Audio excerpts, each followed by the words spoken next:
time for another episode of The Oil Stream with Dustin Nielsen and Tom Gazzola, presented by Popeye's Louisiana Kitchen.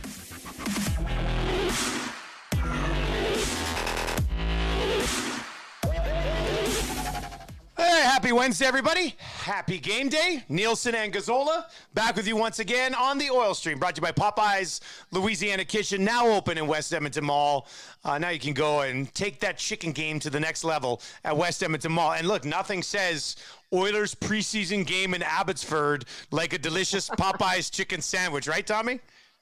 That's the first thing I could think of when I got up this morning is Popeye's Louisiana Kitchen chicken sandwich and Oilers in Abbotsford taking on the Canucks. Nailed it. Yeah, I think it's perfect. It's perfect. Yeah. So go check it out. Hey, and if you don't even want to leave your house, you don't have to. DoorDash, skip the dishes, Uber Eats. They'll have you taken care of on a number of different levels. All right, Tommy, lots to get to. Hey, a little, you are the Jersey insider, my man. Yeah. What do you got going on with the jerseys now? I've kind of been throwing it out there that there's a new third jersey in the work, obviously not for this season, but I was talking about it being for next season. My sources have indicated to me that when the new manufacturer takes over next year, that likely pushes back the new third jersey to the 24-25 season. So just be on the lookout for that. Give it another year. And then you've got the Oilers are using their new old jerseys plus new old reverse retro, and then they're keeping that navy with the bright orange with no white. That'll stay for one more season. So because of the new manufacturer coming in next year, unlikely that the new third jersey, another new one, will be unveiled until 24-25. I was in at, and this is not just for Oilers jerseys, but I was in at Pro Hockey Life picking up some stuff for my kids the other day, and was talking with a few of the boys that I know in there, and they said it's just so tough to get jerseys right now with the manufacturers eventually changing over. They said, like, you go in their jersey wall, and they still got it completely covered, but it's not like 10, 11, 12 jerseys deep, right? Like, it's tough to get your hands on some of these jerseys right now. Dusty, when I was working at Oilers TV, when the Oilers switched from those really bad navy and copper that had like the missing part of the sleeve, the Reebok Edge, the first iteration of those before they went to the Royal Blues again, they had so much leftover stock. It was like a warehouse full of those jerseys that they were selling them internally to us for like $25 a pop, and nobody wanted them because they were just bad. So it's tricky. Yeah, so it's tricky, like numbers wise, manufacturer wise. Like they had so many left over. I think that's why the OKC Barons ended up using those uniforms basically for the rest of their existence, is just find ways and excuses to get rid of those old ones.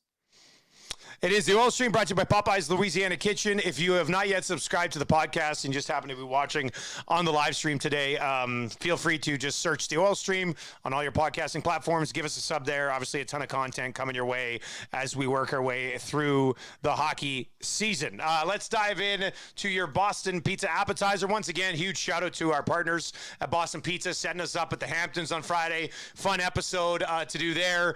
We were actually in that window pre-appy hour, so we never got to hop in on that, but 2 to 5, and then again from 9 until close.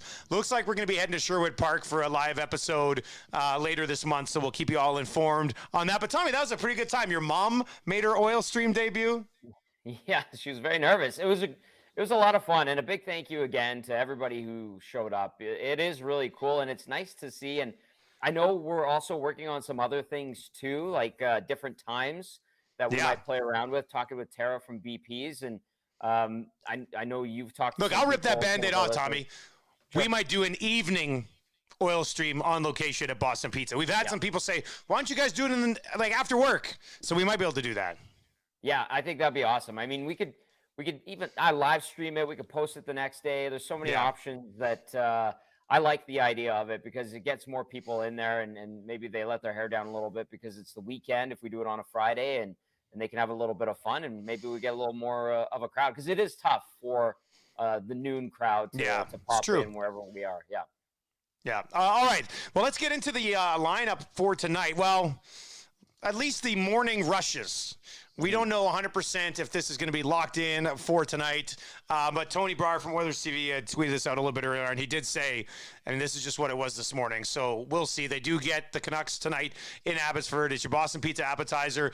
McDavid was skating this morning with Hyman and Holloway. Nuge between Puljujarvi and Shore. McLeod with Ryan and Janmark. Malone with Virtanen and Hamblin, who's still sticking around. Good for him. Nurse, Ceci, Kulak, Bouchard, Broberg, Murray, and Niemelainen and Demers. Obviously, they're not going to play 8 defensemen tonight, so those are the pairs. And then Skinner and Pickard in the nets there as well. Tommy, as you see that list, and if it is what happens tonight. By the way, tonight, pregame show tonight on TSN 1260? Yeah, we've got a pregame show, which is great. We've only done one so far. We're going at 7 till 8 o'clock, and then pre and post, we're going to confirm that depending on the Jays for Friday, but definitely post on Friday, and quite likely pre, because I think the Jays should be done by the time we get to 6 o'clock. Yeah, I think it's a 2 o'clock start for the Jays here, isn't it? I'm pretty sure it is. So, yeah. All right. So, with what we saw at practice this morning, the morning skate, Tommy, what stands out for you from those line combinations? Well, obviously, Dylan Holloway on the top line with Hyman and McDavid. That should be interesting if it does stay intact by the time we get to tonight. I feel like it will. I mean, they haven't really been that There's really no reason to not skate in your lines, right? Yeah, this isn't like what we saw during the Stanley Cup playoffs or anything like that. So I would assume that these are the lines for tonight, and it makes sense. You know, you give Virtanen one last look in his hometown. Hamblin, who's had a good camp, you give him another look, and then you start playing around with some combinations. Puljujarvi, I think Puljujarvi, and this is a lightning rod, and we knew it would be a discussion and for some controversy, and some get so upset to the point where they're taking shots at Yamamoto and his preseason performance. Listen, the vets haven't been very good in the preseason, to be honest with you. I mean, even the top 2 lines the other night against Vancouver, I think they sleepwalked through the first half of that game, and then they kind of woke up and got things going. Yeah. But I think it is a bit of a tell that Holloway has earned this look right beside Conor McDavid. Maybe a sign that the coaching staff is trusting him, saying you earned it, and we'd like to see you give this a go against a much stiffer lineup from the Vancouver Canucks. And then Puljujarvi, you know, it's not like he's on a bad line. He's got Nugent Hopkins at center, and he's got a veteran in Devon Shore who played well in Winnipeg also on his line. So let's see what he could do. I mean, go make something happen out there, and the competition. Well, he had 5 shots against Winnipeg in a win on Saturday. Like, he didn't play poorly in that game. I thought it was a pretty good game. He was on the line with Holloway. They were the best line on the ice. They were. I mean, and they both got a lot of power play time. The power play connected on a nice play by Holloway. So that was a great feed. Something. Go do something. And this is going to be a good test. And I'll add this. I think we're going to talk about Holloway, or are we in that slot right now? We're in that slot right now, yeah. Yeah, okay. I'll say this. Like, I know a lot of people were super excited about what Holloway did the other night, and rightly so, but I don't think that sealed the deal necessarily for him making the roster. I think it put him right on the edge, and he just has to just bring this thing home, and he'll be there. And so I think it would take a really bad performance from Holloway to lose out on a spot, because he's been tremendous throughout this training camp. I think Jay Woodcroft and the coaching staff are probably like all the fans right now and just being like, got to see him with McDavid just to see. Why not? Like, just so you know, you got to see it. So I think that's probably what you're seeing. The Nuge Puljujarvi shoreline kind of just it's like, hey, we got to get these 3 guys to play as well, because Shore's not playing with Nuge during the regular season. He's probably not playing with Puljujarvi. I'm not sure if Puljujarvi will be playing for Nuge. This is a full-blown one and done here, I guess, tonight, Tommy. Well, possibly. I mean, Shore with Nugent Hopkins, I think you could absolutely label it as that. And then with Puljujarvi, he has not skated with Nugent Hopkins and McLeod. It's been Warren Foegele on the right side, and that's been telegraphed to us. And we're so deep into the preseason and training camp that I think that that's a tell that that's what's going to start this season. However, if Puljujarvi's still around and they don't just trade him away and they kind of wait and see, which is likely or could happen, I still think that there is a move that's inevitable. I don't think it's Foegele at this point, given what we've seen so far. Maybe at some point we do see Nugent Hopkins lining up with Puljujarvi right flank at some point for whatever reason, injuries, however a guy's performing, gets moved up or down. So I think, to get them on the same page isn't a bad thing either. So that's the lineup for tonight against the Vancouver Canucks. And then pretty much full lineup, you would think, on Friday, Tommy? I would think so. Yeah. I mean, you go all at it with the whole crew on Friday with the Kraken coming to town. Absolutely. All right, we're going to continue and actually wrap up our rankings of importance as well. We've got 5 players left. Starting at number 5, we'll work our way up to number 1. You probably know who number 1 is. But number 5 on the list, Zach Hyman. There's only 2 forwards above him. I think already in this preseason, you've realized why Zach Hyman is probably the 3rd highest forward on this list. Started on the left wing, moved to the right wing, played with Draisaitl, now up on the right wing with Conor McDavid. He's going to be on your power play, your top net front presence. He's obviously a great culture guy. He's on the penalty kill. He's literally, and I know there's other guys who are versatile, but this guy is literally the Swiss Army knife of your forward group. Another thing he does so well, too, is he keeps plays alive. He hustles. He's never floating. This guy was probably one of the best, if not the best, offseason signing last year across the league. Just best value signing, and hopefully that trend continues this year with the type of play that he brought forward last season. He's in the heart of his career. I fully expect it to, and he's looked pretty good so far in training camp. He is he's a jack of all trades, a Zach of all trades, if you will. Oh, I like that. Has nobody ever done that before in this market? I'm sure they have. That had to have been an Edmonton Sun headline at some point. Maybe. Sorry for the weird Edmonton Sun reference, but I did it. Well, I wanted to say something, but I'm gonna let it be. I'm gonna let it be. Okay. All right, we'll leave it at that. With headlines. Yeah. Zach of all trades. I do like that. All right, number 4 on the list, a newcomer, goaltender, Jack Campbell. 1 spot behind Darnell Nurse on this list. I think it's almost interchangeable. Both of their successes are very much going to probably be linked to each other. But Tommy, Jack Campbell, number 4 on the list. Hey, so far in the games he's played, he stopped the first few shots. Very important. And he has this style, at least watching him in the 2 games here in Edmonton, he has this style that seems more calming, obviously, than what we witnessed from Mikko Koskinen and especially Mike Smith. Although, ultimately those guys were able to get the job done for the most part. Credit to them, kudos to them. But Campbell, cool, calm, and collected. He gets those first saves. That's good. He's off to a nice start. And I think if he gives them consistency, Dusty, it's going to make the defense look better. And I think it's going to take away some of the noise surrounding the defense, some of the outside noise and buzz looking at the blue line and going, not good enough, not good enough. If Campbell and Stuart Skinner provide decent goaltending, then I think the defense benefits from that and gets looked at in a different light. I know he made that one spectacular save in the last game, but you have to be excited about the shots that he just sucks up. Like there's no scrambling around. There's no rebound. There's no panicking. There's no getting caught out of your net. There's no sliding around on the ice, not being in control of your game. He plays it. And this is, I guess maybe it is it's a shot at Koskinen and Smith, but Campbell looks like your regular National Hockey League goaltender. Koskinen never looked like that. Smith did not look like that near the end of his career. Campbell looks like a guy who just plays the position the way it's supposed to be played in today's game. Those other guys found ways to have success. I don't want to take it all away from them, but he plays it like 90% of the other goalies out there, whereas Smith and Koskinen were both very unique in their styles. I think overall his style is just calming for the entire group. Yeah. Another thing that was pointed out to me when Cody Ceci buried on Campbell on a great redirection right through his legs. First thing Campbell does is give Ceci the tap and says, "It's all good, buddy." And someone from hockey management or hockey ops with the Oilers came up to me and was like, "Did you see that? That's a teammate right there. That's a teammate." And I was like, yeah. He's a very nice guy. So good to see. All right, number 3 on the list, Darnell Nurse. I think a lot of the way he was viewed in the offseason was that he had like this disastrous season last year.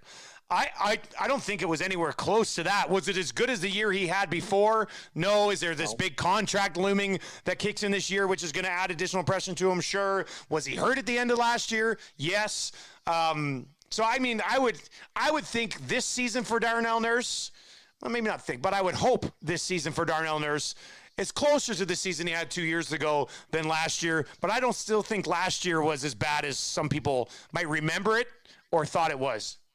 He played heavy minutes against elite level talent. What was his minutes against elite level talent? Something like 80% of his shifts. I'm just trying to go off memory here, but like he's seeing the best of the best night in, night out.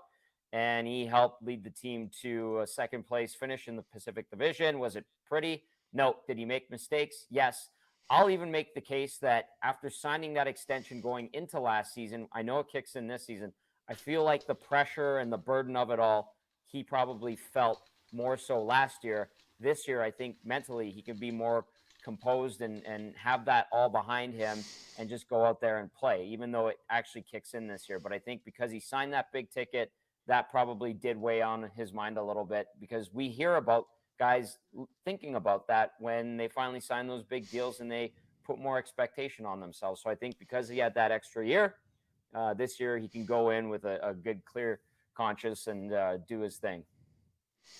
All right, and then at the top, Conor McDavid, Leon Draisaitl. We've got it, Leon Draisaitl 2. We do have it, Conor McDavid 1. I think we both view Conor McDavid as the best player on the planet.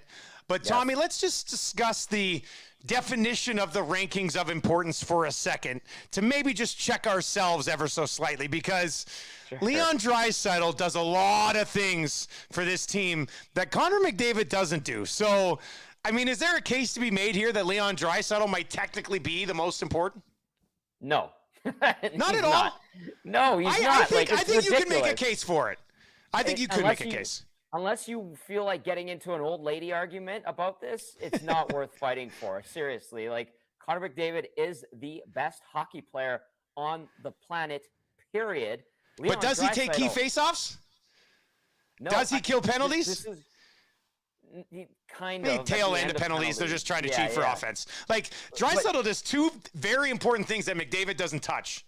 All right, here we go. Old lady argument. So without McDavid there, he's like a bit of a shield, so Draisaitl can go and do those things and become the player he has and become more well-rounded, as opposed to just one-dimensional, two-dimensional, or whatever.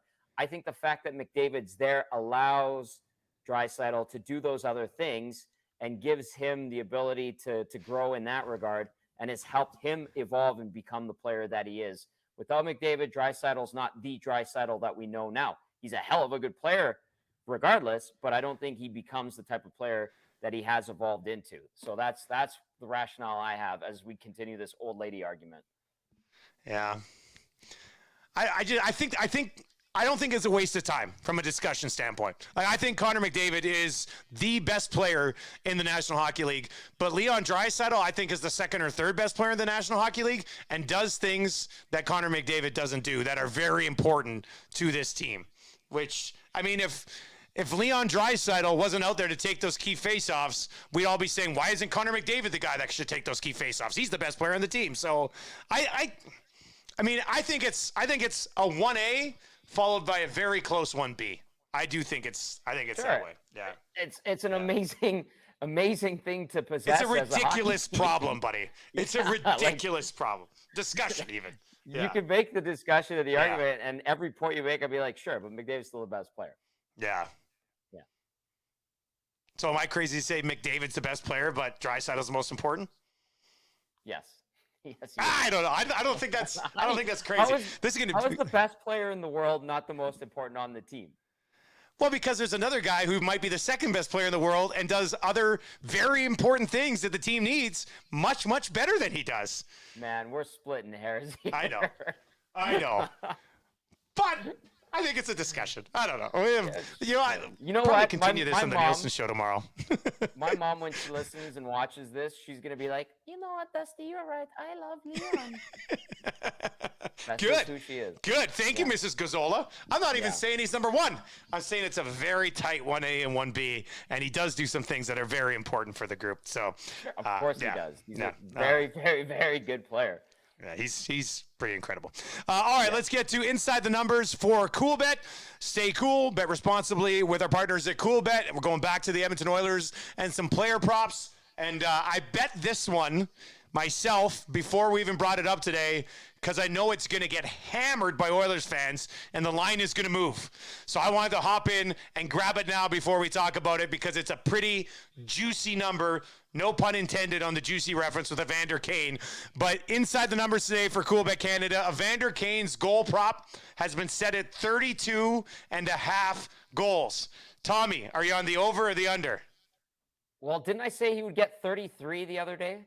Did you say that just the other day? I think I said 33, if I recall. He's getting more than 33. I think he'll get the over on this one. Yeah.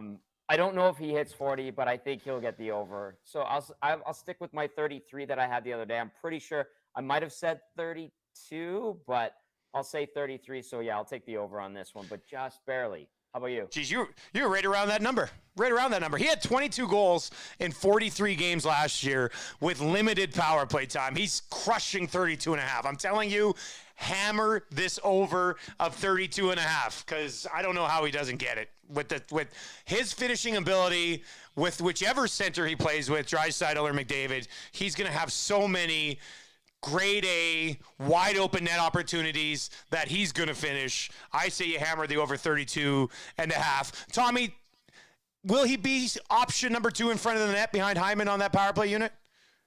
Yeah, we've seen him sure out looks there like in it, right? Preseason with power play 1. Yeah, so I think that those two are going to switch That's off gonna depending on matchups and stuff like that, and that's a great problem to have too. Yeah, Evander Kane rolls out as your secondary net front presence on your power play. That alone should help him get to the over 32.5. So that's your Inside the Number segment for CoolBet. Stay cool, bet responsibly, and hammer the over 32.5 on Evander Kane and his goal prop for the upcoming season. Tommy, one more time. Tonight, TSN 1260 pregame show. What time you get going again? 7 p.m. Myself, Matt Cassian, Connor Halley. Great to be back. This will only be our second pregame show of the preseason. Very light due to Jays and Monday Night Football and stuff like that, just the way the schedule worked out. And then looks like pre and post game for sure on Friday. All right, so make sure you check that out tonight. Obviously, I'll be breaking it down tomorrow morning on the Smash Hit Nielsen show, so you can join us for that as well. Tommy, get us out today here, buddy. All right. Thank you, as always, for tuning in. We appreciate you. Be sure to like, share, and subscribe. Smash that thumbs up button.